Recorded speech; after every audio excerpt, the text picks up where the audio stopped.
What's up, guys? How we doing this week? Welcome to this week's show, Ask Ricky Live. I'm Ricky Carruth. Welcome to the show.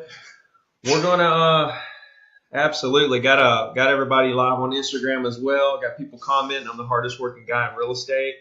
What's up, Nicholas? I see you there.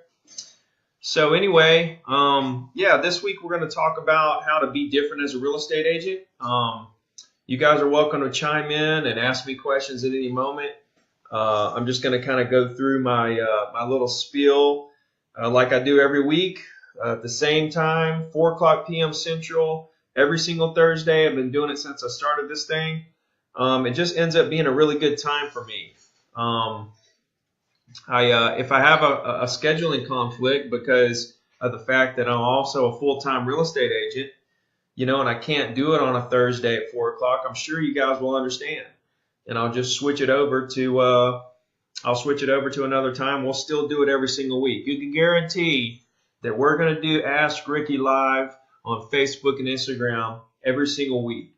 And for the most part, it'll be every Thursday at 4 o'clock Central. And if I have to show property and it's very important, or if I have something going on, I can move it. You guys will understand. So let me make sure we're live on Facebook, which I know we are. And see who all we got watching real quick, and then we'll get started. I really appreciate you guys tuning in.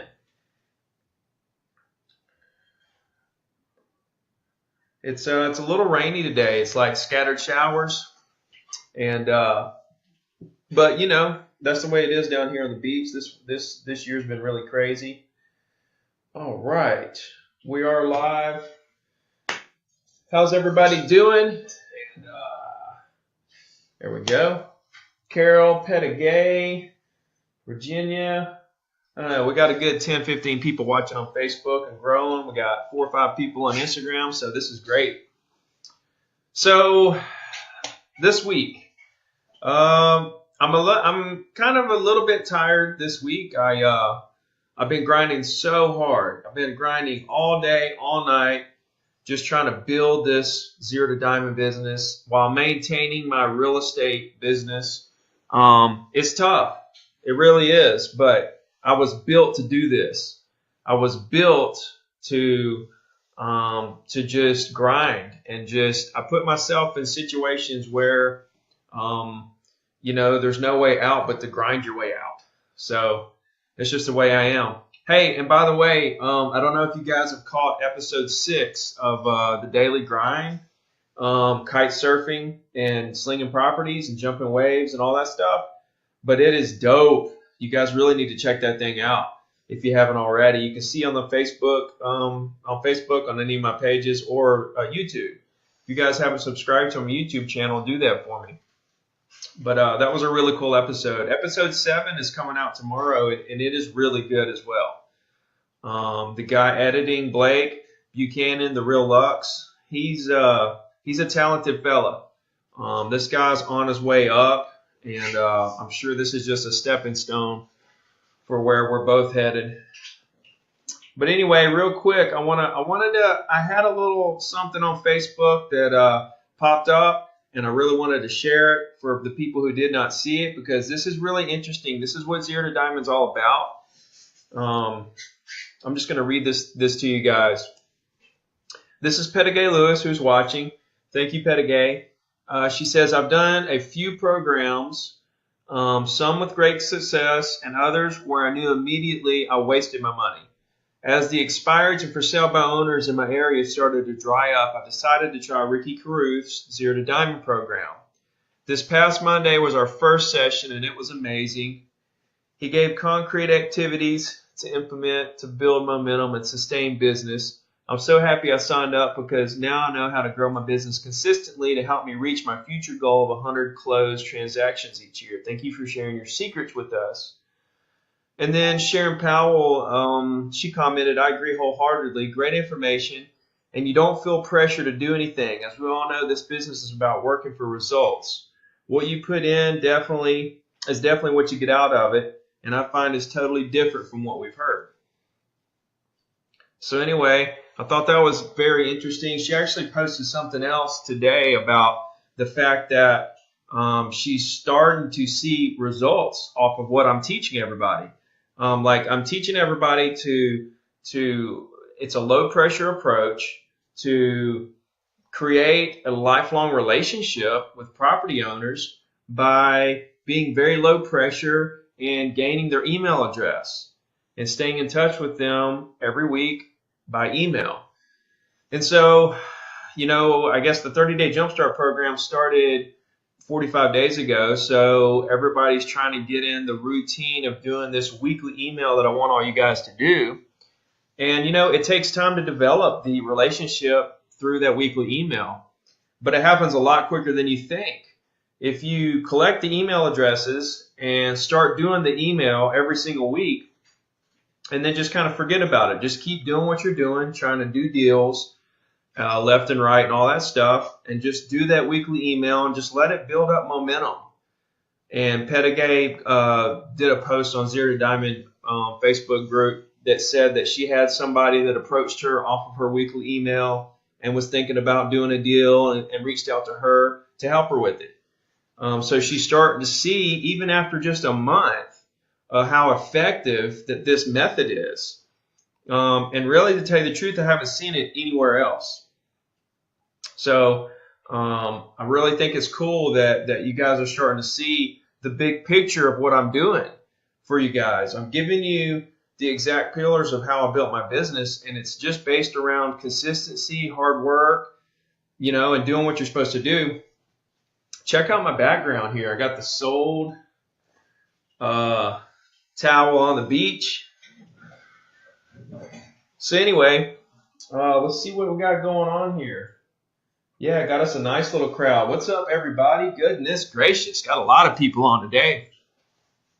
So as far as being different, there's just, it's really simple, guys. I really want you to do things that other people are not willing to do, okay?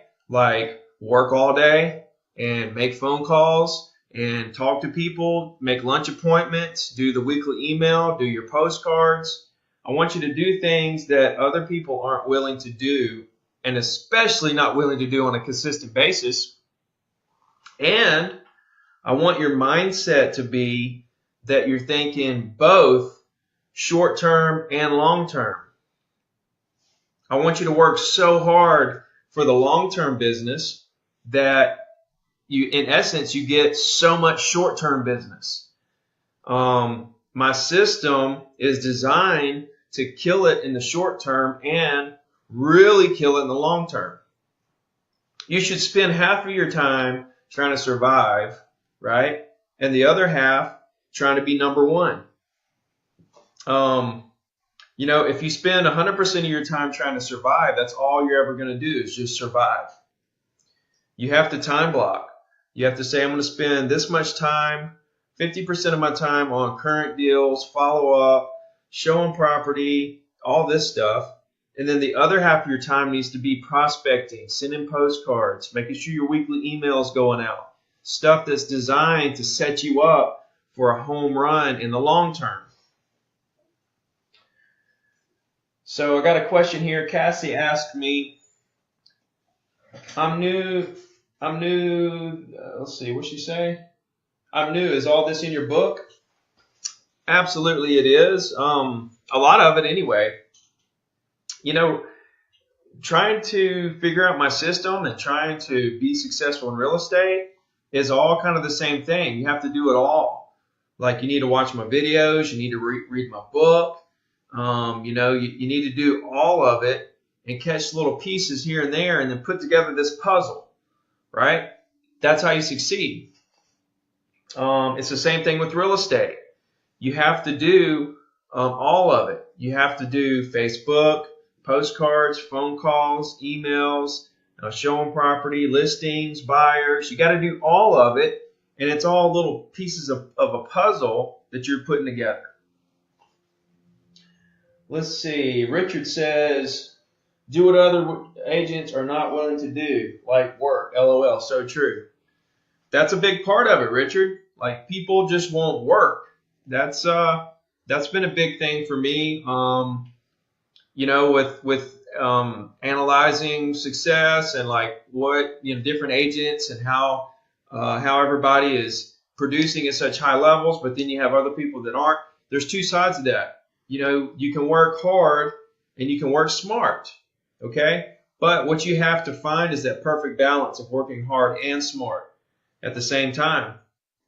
That's where you really find, the pot of gold. That's where you really go for. Stephanie says, I've already have a new listing coming soon out of her first postcard she sent out. Yeah, part of the 30-day Jumpstart program that's on ZeroToDiamond.com. One of the first steps is to send your postcard out. And sounds like Stephanie did that. She got a listing out of her first postcard, which is not typical. Postcards are really designed as a long-term play. You might get a few short-term deals out of it, but it's a long-term play. Everybody knows a story where I sent the same postcard to a building for 3 years and didn't get anything out of it, and then boom, I did a $2.5 million deal off a postcard. It was a 3 deal wrapped up into one deal that I did off of a postcard. A lot of agents come to me and say, I used to send postcards. I didn't get anything after a year, so I quit sending them. Or a year or two. If I would have quit sending postcards after a year or two, I wouldn't have got that deal. So you have to work hard, smart and hard. You don't want to beat your head against the wall with something that's just not working. But at the same time, you have to realize what works. And even if it's not working right then, you have to be smart enough to see that it's going to work. It's something that's going to work. There's a difference in beating your head against the wall with something that's never going to work, saying, oh, it's got to work if I just keep pounding away, and then noticing something that you're pounding away and not getting anything, but that's going to work. There is a difference in that. And it's hard. It's hard to realize, especially when you're a new agent, like what works and what doesn't work. So I wanted to kind of touch on this. I was talking to an agent the other day, earlier this week, and she said, cold calling is just not for me. Therefore the Zero to Diamond system, it just doesn't sound like that's going to help me at all. And I said, well, what's your deal? What's your thing? What are you good at? What do you think is going to make you the most successful in real estate? And she said, oh, I'm just good in person. I'm really good one-on-one in person. I said, okay, that's fine. What's the difference in being in person and talking to somebody and using the same phone scripts that I'm using to talk to them on the phone, talking to them in person? Guys, I'm telling you right now, if for sale by owners or expired or internet leads or door knocking, or if any of those avenues, I've tried everything. If any of those avenues were the most efficient, then I would be I can do any. I actually am a master at for sale by owners, expireds, internet leads, door knocking. I'm actually a master at all of those. If you want to do for sale by owners, if you want to do expireds, internet leads, whatever avenue in real estate that you want to take, get with me and ask me about it, because I can tell you exactly how to dominate any of those sectors in real estate. But what I believe in and what I feel is the 100% by leaps and bounds more efficient method is to circle prospect for lifelong relationships with property owners. It's going back door on the market. You're going around the system. For sale by owners and expireds are getting called by tons of realtors. That's not a bad thing. That's good. I'm not scared of that. That's not why I don't do them. But here's every little bit counts, and here's the difference. Let's say I'm talking to an owner, a for sale by owner, and he's talking to 4 agents that have called him and he's interviewing. Even though I know I'm the best agent, say the owner narrows it down to 2 agents. Well, now I'm a 50-50 shot. I don't want to be a 50-50 shot if I can be a 100-100 shot. When you circle prospect and use my phone scripts that are designed to show them how much you care about them, as opposed to trying to just figure out what they can do to help you. You develop these lifelong relationships with property owners that ends up being multitude of future deals, repeat business, referrals, right? Now you can get that with for sale by owners and expireds and internet leads. You know, internet leads will come in and buy something. They'll buy a property. Now they're an owner. Now they're a property owner, right? I mean, I can look at any angle of real estate and I can tell you exactly how to dominate if that's the direction you want to go in.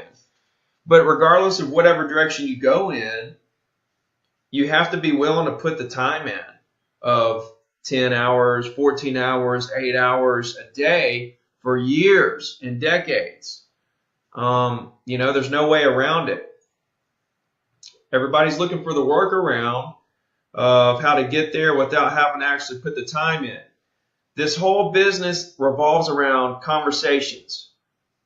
That's one thing that makes real estate very unique, is that there has to be a conversation because markets are so different. Even if I went an hour away, I don't know that market. It's like speaking Chinese to me. I would have to get a local realtor. Even though I'm an expert in my market, I have to get a local realtor there to help me understand what's going on there if I was going to buy a property an hour or two away. So if the markets are so different, right, and a conversation has to be had, you have to one by one have conversations. I don't care if you're talking to buyers, sellers, internet leads, for sale by owners. I don't care who you're talking to. There has to be one-on-one conversations and a relationship developed from that conversation.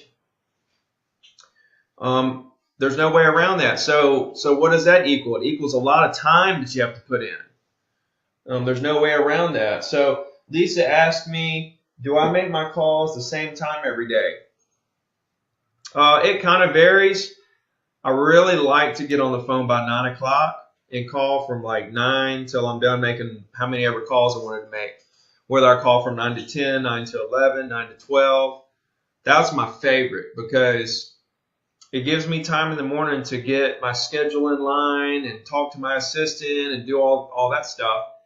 And then I have the most energy in the mornings. I'm the most energetic at that point.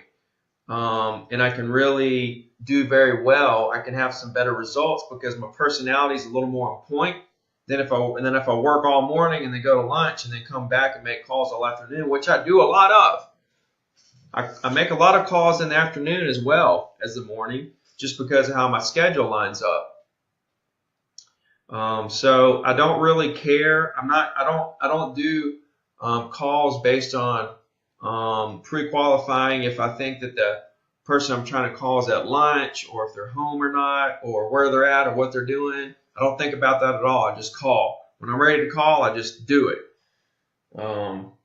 So anyway, we got a lot of people watching today. I want to thank all you guys for tuning in. Please just type in a question if you have one.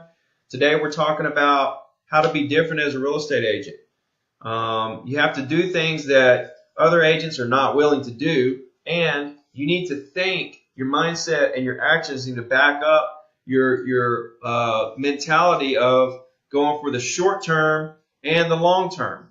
Spend half your time on short term transactions and deals and follow up and stuff like that, and the other half of your time needs to be spent on long term actions like postcards, emails, phone calls, stuff of that nature. This is exactly how I built my business. It's by spending half my time on current deals, the other half on future deals. If you spend all your time on current deals just to survive, that's all you'll ever do, is just survive. What's up, Jason? We got us a nice little crowd today. You guys type in any questions you got for me. I will say, like on a personal note for my personal business, summertime down here is really kind of slow because renters just don't buy. I'm in a second home market. Renters just don't buy. So it creates a lull, a market lull in the summertime for us down here. I have tons of listings. I'm over 60 listings right now. I have a lot of listings that should have sold a long time ago, but it's that summertime lull. So kids are going back into school right now, and that's always kind of the point of, as soon as school gets back in, fall starts to kick in, our market really picks back up. So I'm really looking forward to a nice market push here in about the next 30 days or so.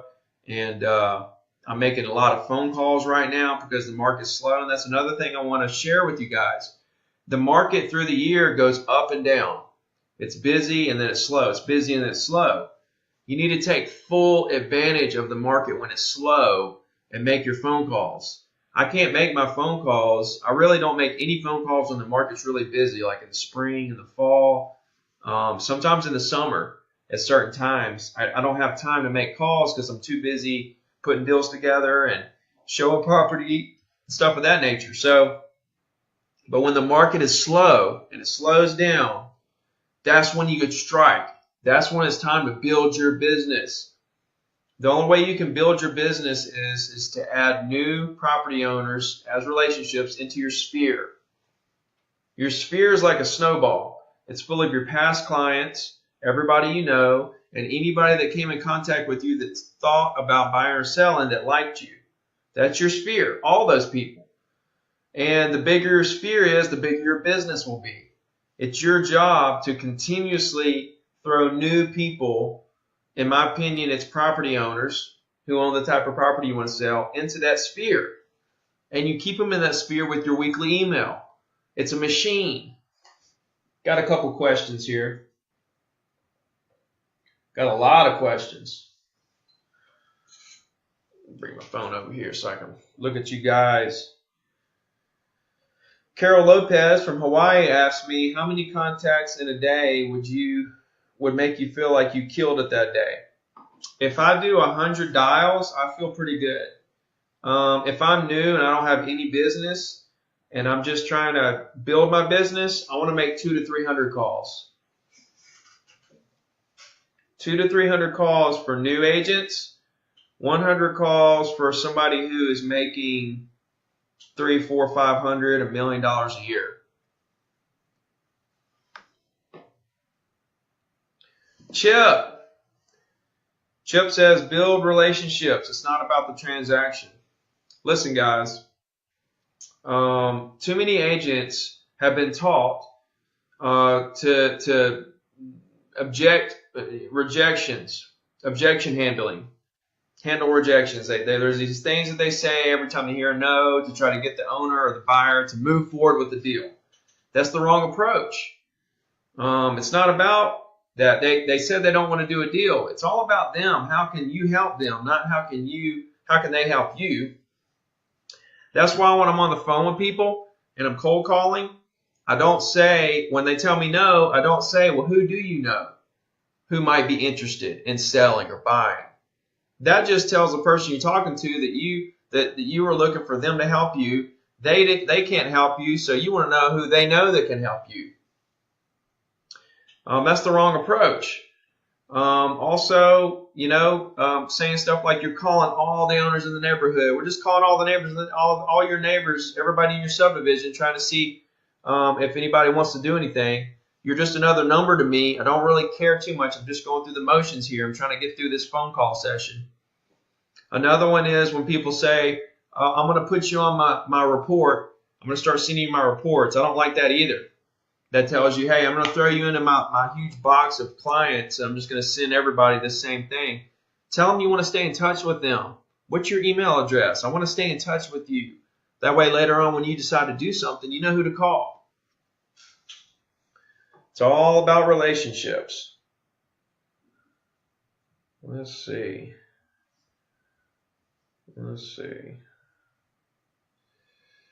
Give me a second, guys. I think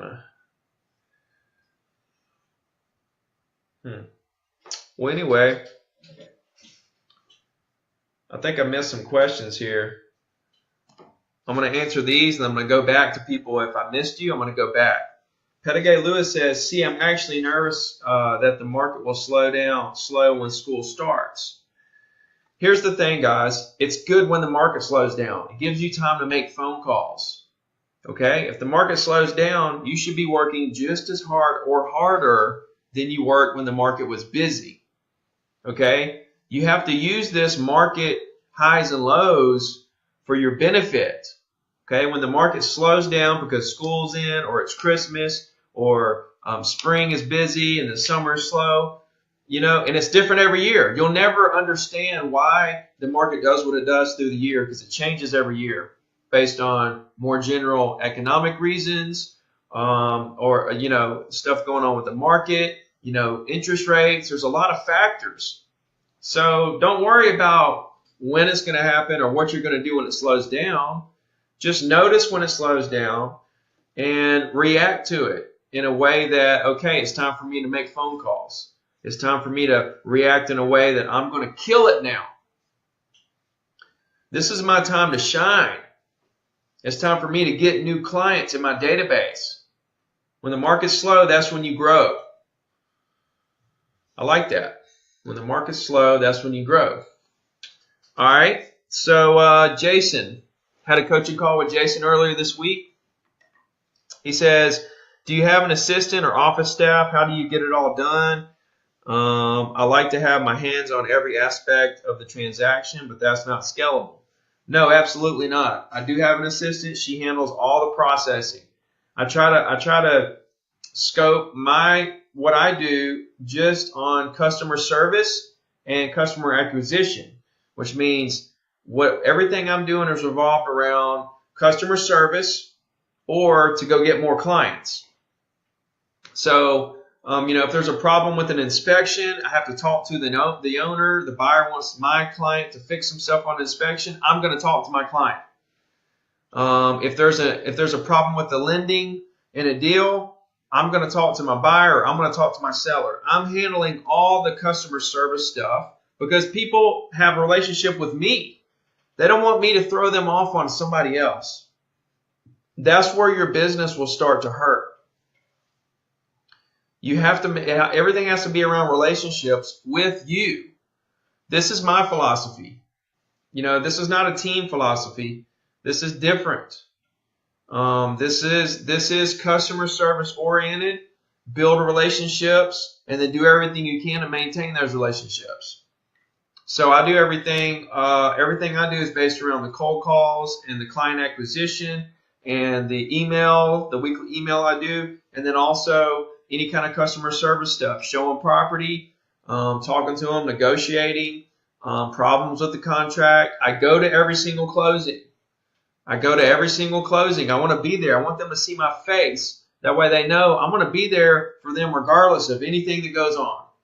They know they can depend on me to be there every single time. I don't miss anything.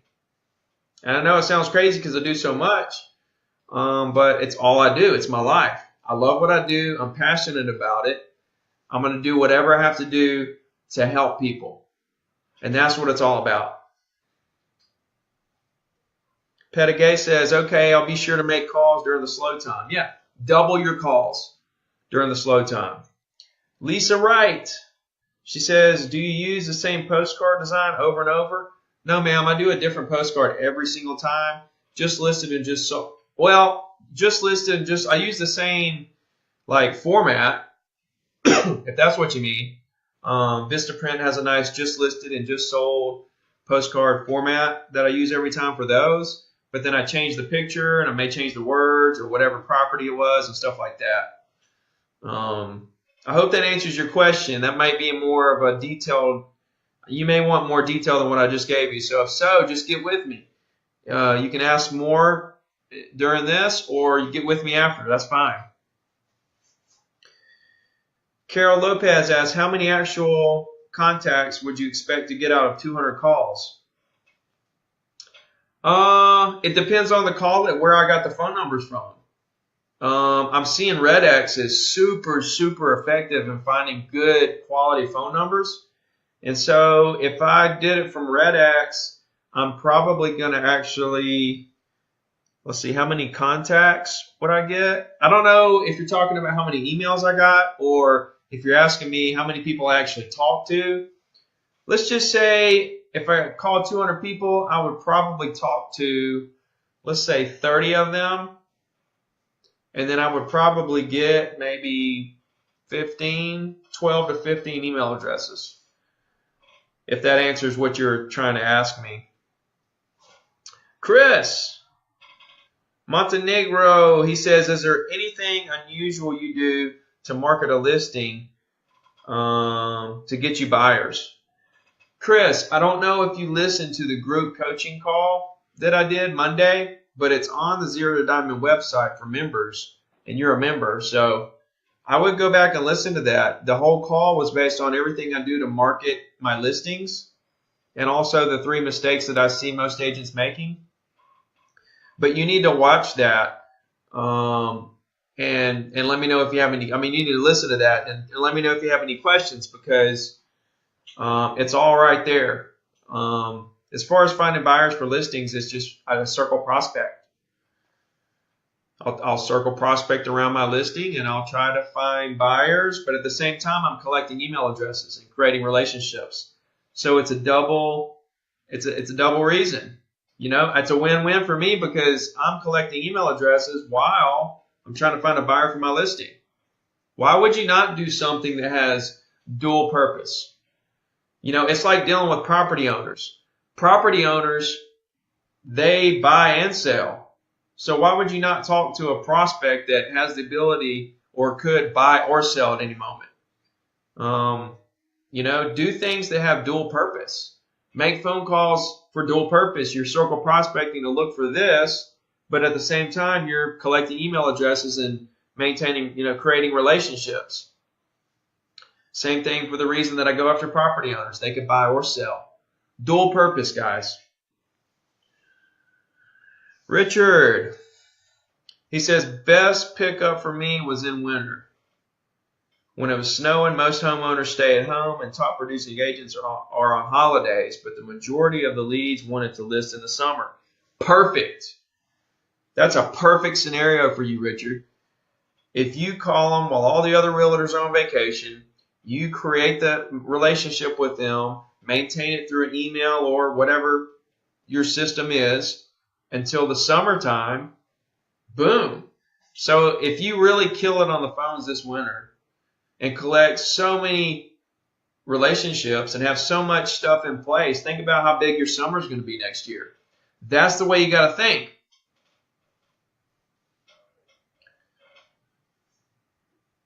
Adam says, as you know, I had an issue with whether or not to show homes to a friend who's just curious. You got my head right, but that's beneficial to everyone here. So what Adam's talking about is he came to me, he sent me a message, and he had a friend who was interested in looking at some properties, but not ready to buy quite yet. And he asked me if I thought that he should show that person property, you know, really soon, even though he's not ready to buy. And my response is absolutely. It's all about the relationship. It's not about if someone is ready to buy or not. When you decide to commit to a buyer or a seller or anybody, then you're committing to them as a person, not to if a deal is going to happen today. Now, on the flip side, if you look at that situation, you say, I don't really have time for that. I'm going to refer that out and refer that to another agent. Then boom, that deal's, you don't have to worry about that anymore. You're going to let another agent deal with that and try to get a referral fee off of it later, right? So, but my point is, when you commit to a buyer or seller, get out of the mindset that it's all about this deal that's going to happen. You know, it doesn't matter to me when this person, if I get an internet lead, which I don't get very many because I don't pay for any internet leads, but I get one every once in a while for free through whatever. So if one comes to me and I talk to them and I think, you know, I'm going to commit to this person, boom.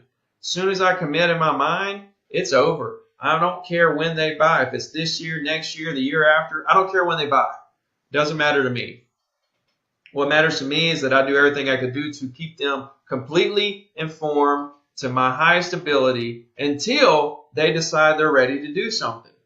That's what it's all about. And if you build a database full of people who see you and view you as the information provider, the guy that just wants to help them, you know, the guy that's ready to go to work as soon as they decide to do something. If you have a huge following of people like that. Think about how big your business is. It's a different mindset. It's a totally different mindset of let's maintain relationships and not care about the deal. Let's not try to force people into deals. Let's not try to say something that will spur them into signing a contract. Now, I'm all about making people move forward with the deal if I feel like they really want to. They're just not saying it. You know, if I'm with the buyer and they're really acting like, I'll say, you know, let's put an offer in. I'll say that. If I'm at a listing appointment and, you know, I'm like, let's go ahead and put it on the market. I think we should put it on the market.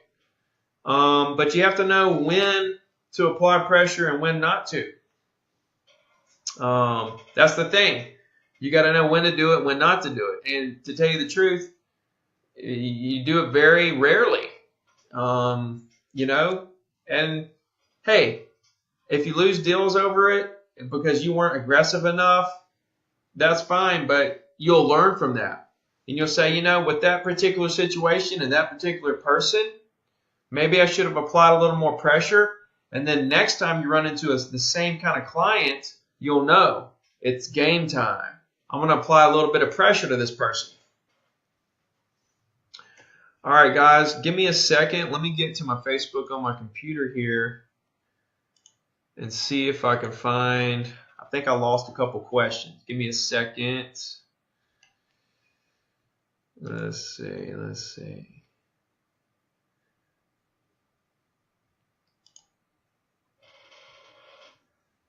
Sorry, guys. Give me just a second. I'm trying to make sure I'm answering everybody's questions here. Sorry.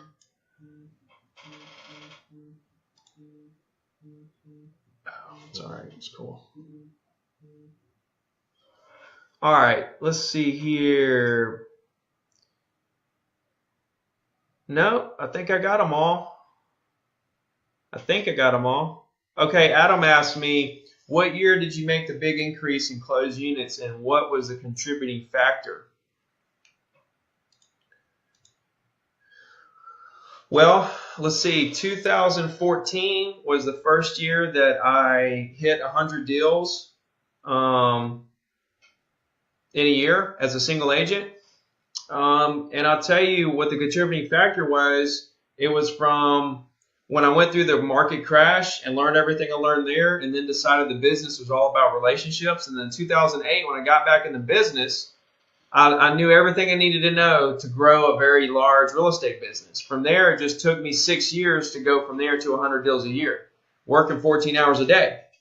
So if I had to really just say what was a single thing that happened maybe that year, I really didn't do anything different.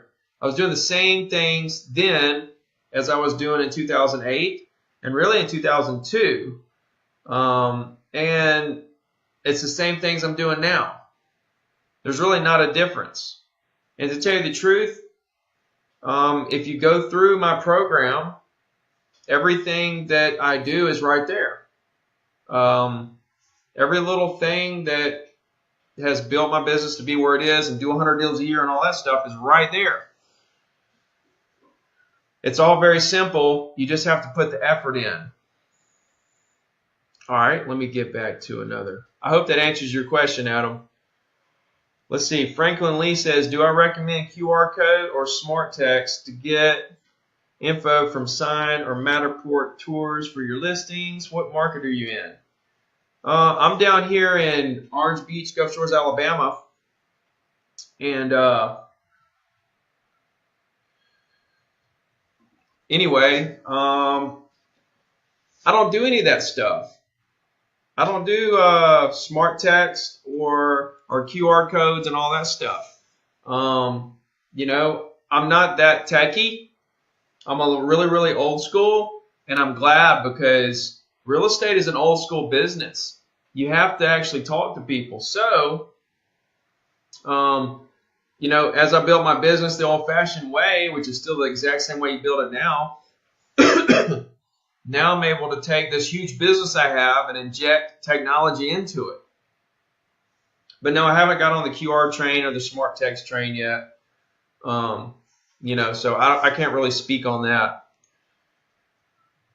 Let's see. Lisa says, do you use a program to call volume, or do you call one per call? I use RedX and Mojo. RedX and Mojo are my two favorite dialing systems. They also find really good phone numbers, and you know, it's amazing when you do a triple dialer and you call 3 people at one time and how fast you blow through the numbers. And here's the thing, most people don't answer, or it's a bad number, or whatever the case may be. So it's like you gain all that time back that you would have been sitting there calling every person, and you get bad numbers and people that don't answer. You just blow right through all that. It's amazing how much time you can get back. I can make 100 calls in an hour using a triple dialer, as long as my conversations don't last that long. And I find that with past clients, it takes me a lot longer to make calls, because each one of them want to talk to me for 20, 30 minutes to catch up. But cold calls, if you go and watch my video, I did 70 cold calls. I did that in about an hour and 10 minutes. You'll see that all those conversations are pretty short and sweet. Because people that don't know you, they're just, there's nothing to catch up on. You're getting to know each other. You're starting this whole thing. You're going to create this relationship, make a good impression, and maintain it for the future.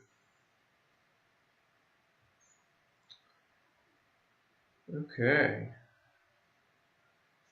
Let's see. I got a couple more questions here. I see you guys. Let me make sure I didn't miss any more from earlier. My phone kind of messed up, guys, so if I missed your call.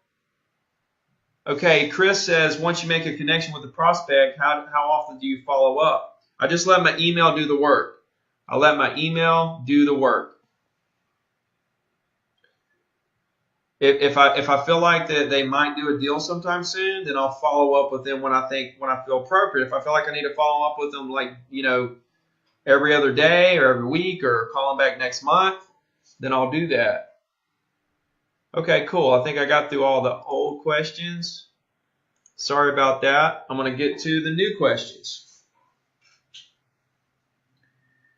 Pettigay Lewis says, do you think we should change the name of our weekly emails, or does it not really matter? I've had the same exact subject, if that's what you're saying, the subject of your weekly email. I've had the exact same one forever. It's been the Gulf Coast Market Report and the date. So I think whatever name that you do, I think that it should be a branding opportunity for you, where every week they see that same email with that same subject. It needs to be consistent. I believe it needs to be consistent. Now, I am seeing some of you guys' emails and who it's from. Some of you guys, it doesn't say who it's from. It just says your company. It needs to say your name. It needs to be your name, so that you start branding your name. And that way, if they don't even open the email, they at least saw your name there when they deleted it or moved right past it. So make sure your name and your company is in your subject line. Look at how I do mine. Chip says QR codes are considered old-fashioned in Toronto, behind the times. That's good to know, Chip, because I never even got on that train, so it came and went before I even knew it. Richard says, how do you find time to prospect, write books, record videos, update your social media, do coaching calls, newsletters, make sales, go to the beach, and be a Superman all the time? That's just crazy. What you got running under the hood? Man, it's just pure adrenaline. It's straight DNA. I don't really know. I'm kind of superhuman. I just do it. I don't know. It's like I said from the beginning of the show. I put myself in these situations where a lot of responsibility ends up being on my shoulders. I love to be overwhelmed. I love to be overwhelmed with business and responsibilities. I perform better when I'm under pressure. And so I learned that a long time ago when I worked at a restaurant and I was a head grill cook. And when the orders started coming in, nobody could handle it on the grill. Smoke's coming in your face. You can't see anything. Smoke's getting in your eyes. You have to remember all the orders and how all the steaks are cooked and all this stuff. It's crazy. And I was the only one that could handle it. I like to be under pressure. I perform better when I have something to do. If I end up not having anything to do, it's like I automatically try to go find something to do really, really fast. I can't have any downtime. Like if I have a second where there's nothing going on or nothing to do for me, then I start going a little crazy. Like that's when I start clicking. So that's a good question, man. I just do it. It takes a lot of time.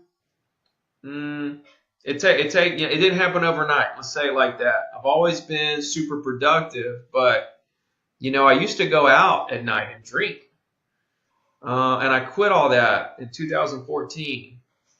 Over 3 years ago, I quit going out, and it's like I used to go out till like 3 in the morning every single night, and so I'd work till 5, and I'd go out from 5 to 3. So think about all those hours that I was just wasting.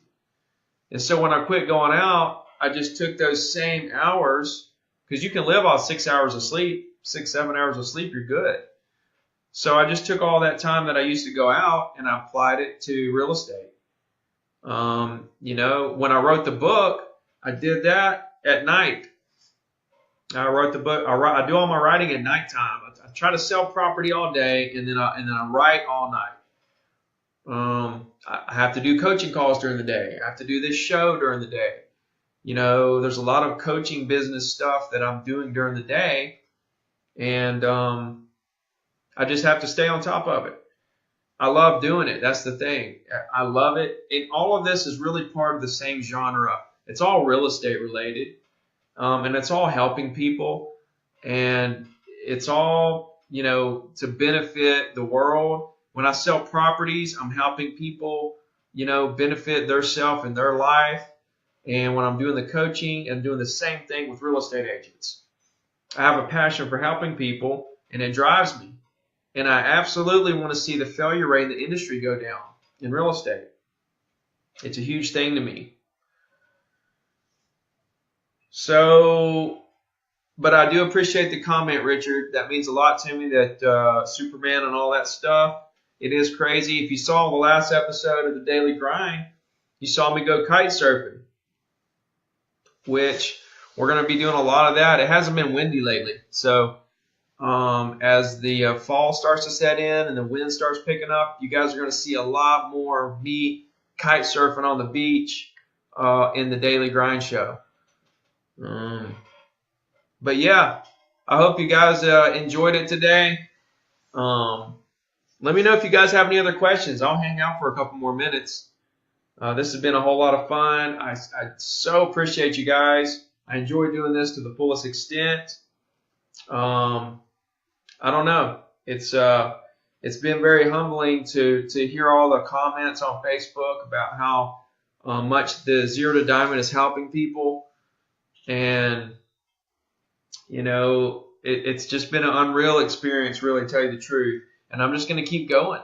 It's what I do. I push everything to the farthest extent that it could possibly go and beyond. I just keep pushing.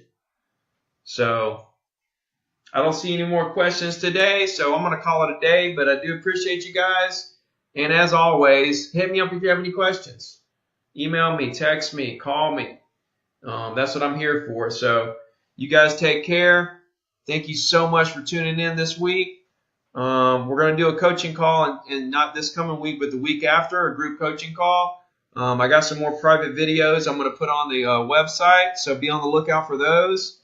And we'll talk to you